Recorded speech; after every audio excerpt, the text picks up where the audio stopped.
La Vendée est également en orange. Le standard des pompiers a quasiment sauté ce matin. 600 appels pour signaler des inondations. Plus de 200 interventions ont eu lieu, notamment dans le sud du département, particulièrement touché par des pluies diluviennes en fin de nuit. Le plafond d'un supermarché s'est en partie effondré à Luçon et de nombreuses routes restent coupées ce soir à la circulation. Mais c'est surtout à Talmont-Saint-Hilaire que les inquiétudes étaient les plus vives. Talmont, où nous retrouvons tout de suite en duplex et en direct Christophe Amoriot. Bonsoir Christophe, quelle est la situation actuellement ?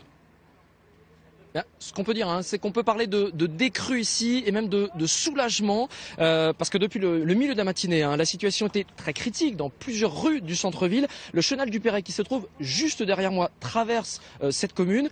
Eh bien, il a débordé. Il y a eu jusqu'à 50 cm aux endroits les plus touchés, 50 cm d'eau. Une cinquantaine d'habitations et de commerces ont été touchés. Heureusement, pas d'évacuation d'habitants. Je vous parlais de soulagement parce qu'on craignait surtout un effet de surcote au moment de la marée haute.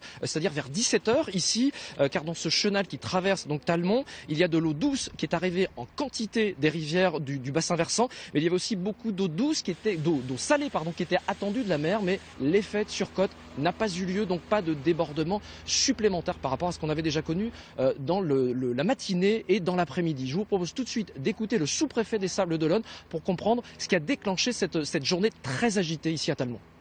Nous avons eu cette nuit en 2 heures 45 mm d'eau. Depuis 2 mois, la Vendée, comme d'autres départements, est complètement, sous la pluie. Les sols sont gorgés et par effet de ruissellement, les pluies importantes ont provoqué ces inondations très tôt ce matin, puisque sur le barrage du Saurin, nous étions à 8h30 et une capacité qui était au-delà de la capacité normale.